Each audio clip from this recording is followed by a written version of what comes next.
Hello readers, here today to discuss with you books that were better before I read them. These are not necessarily books that were bad, some of them are books that were bad, but it's more just a list of books that sounded really great whenever I read the premise, and in reading the actual book, kind of let me down in one way or another. And I'm going to start off this list with Sex and the City.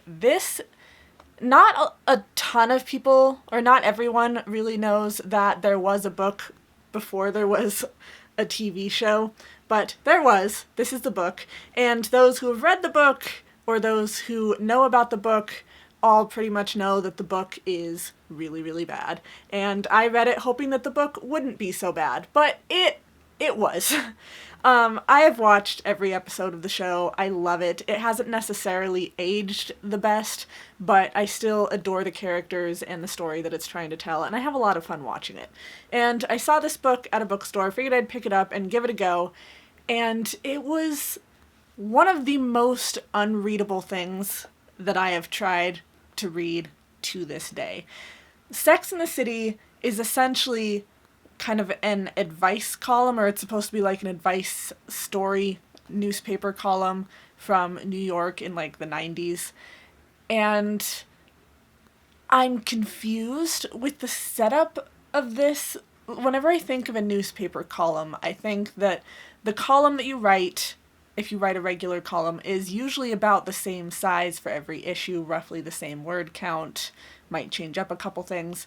But this book had columns that were pages long and columns that were 2 or 3 paragraphs long. So the consistency there was an issue.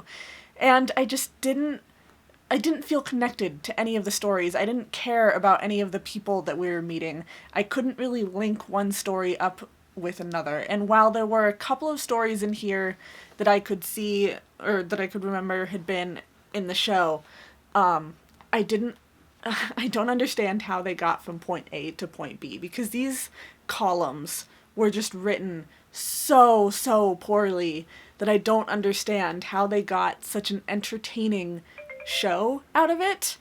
So I absolutely do not recommend ever picking up this book. If you want to know about Sex and the City, watch the TV show. It was so much better. Also, I don't know why Amadeus wants so much love and attention right now. Say hello, buddy. Say hi to everybody. Lipstick and cats do not mix. Next book is a book that I haven't actually finished yet, and I've been reading it for like over 2 months now, and that is House of Leaves. This is a cult favorite. Everyone will want to read House of Leaves, or have heard of House of Leaves, or intrigued by House of Leaves. It's got all these funky pages with this funky setup to it. How do you read this? What is this book even about? What is it saying?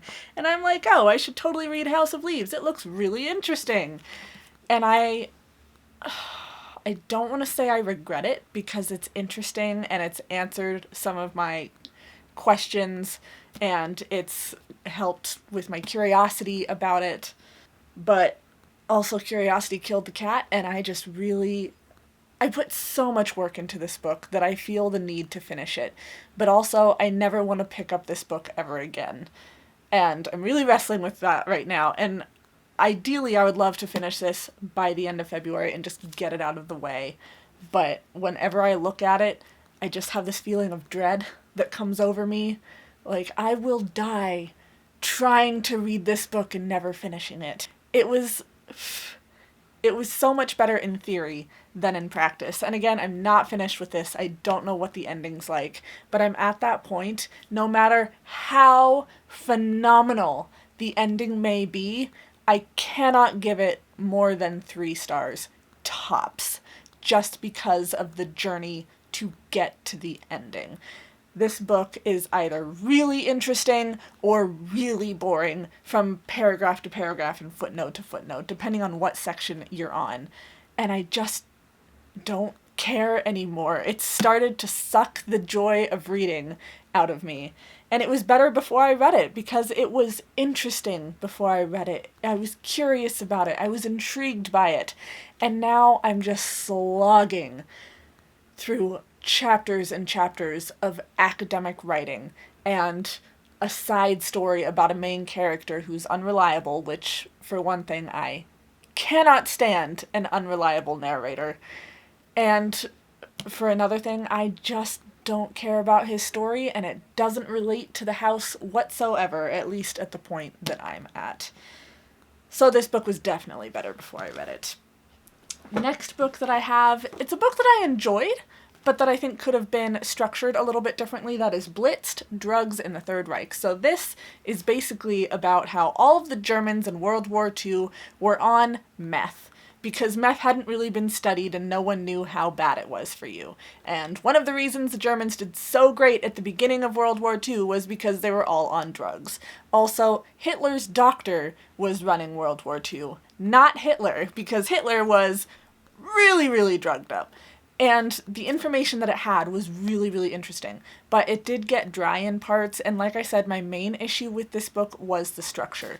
This whole book, which is like 220, 230 pages of reading, was split into 4 chapters. And I see people saying this a lot, where shorter chapters are better for reading, they're more digestible, and having all of this information on meth and World War II and the way things were run, having all of this only in 4 chapters just took away some of the readability. I would have liked this a lot better if it had really, really small chunks. And it has each chapter divided into chunks, but it would have been nice if those were each their own chapter, because also in reading a chapter in a book, that's kind of how you mark your reading. Like, oh, I made it to chapter 3. Today I made it to chapter 6, instead of saying, I made it through the first chapter this week.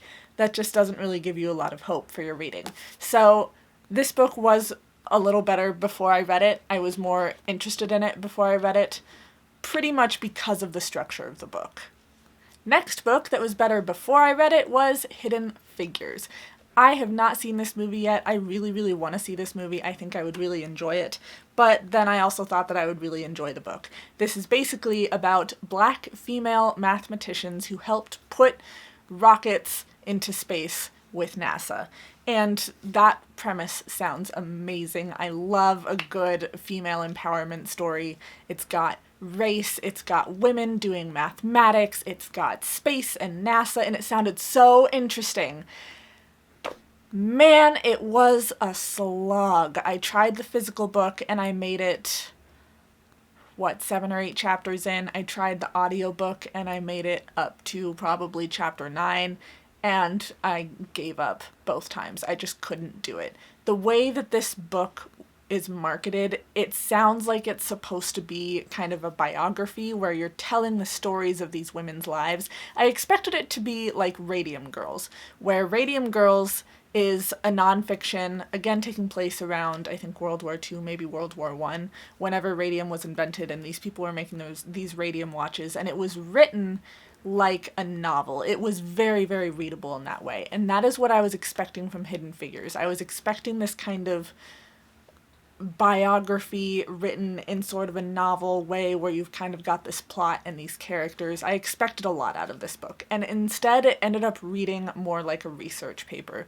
And I am one of those people, apparently one of those very few people, who relies so heavily on writing style. The book has to be readable. It has to have a really excellent writing style. I don't care how good the plot and characters are. I don't care how important that message is. If the writing is bad, I won't read it. And it's not that the writing was bad in this, but again, the writing style was so dry and researchy, and I didn't feel the story of it. I was just feeling the slog of the research.